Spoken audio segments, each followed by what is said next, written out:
And I want to say something else. One of the things that I learned from whistleblowers from the cabal itself is that they have to work within something they call the rules. And this is very, very important. So I really want to make sure that this gets into the film.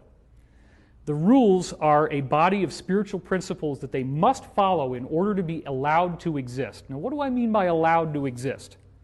I mean that they are aware that there are benevolent forces that will prevent them from achieving their goals unless we give them permission to enslave us. Now, think about that. Well, I didn't give them permission. So why did they put this plan for 3 world wars on display in a book that's hanging there open behind glass in the British Museum Library of London? And those 3 world wars that they're outlining are exactly World War I, World War II, and the war on terrorism. Because the rules state that they have to tell us what they're doing. Therefore, if we allow it to happen, we have consented to tyranny, we have consented to enslavement.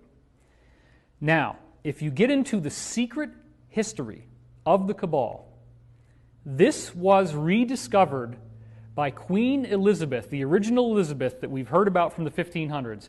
Queen Elizabeth's royal astrologer, a man named John Dee, who is the prototype of the wizard with the long beard, the hat, and what he did was to rediscover, through these ancient documents that were in the Vatican, the technology of how to access what they considered to be spiritual beings that were useful to them, but what we would consider to be demonic or evil beings.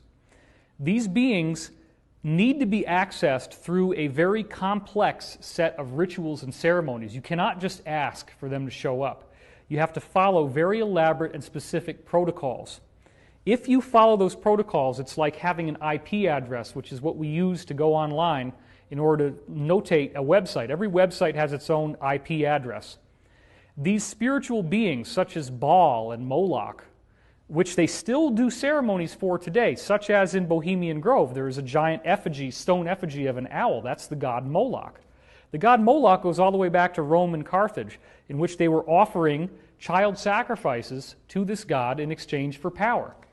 So John Dee rediscovered the technology of how to draw the magic circles, how to say the right incantations, how to actually do black magic on a governmental level. This is what people are going to have so much trouble with once disclosure happens, is that these people actually practice black magic, and they are very, very good at it.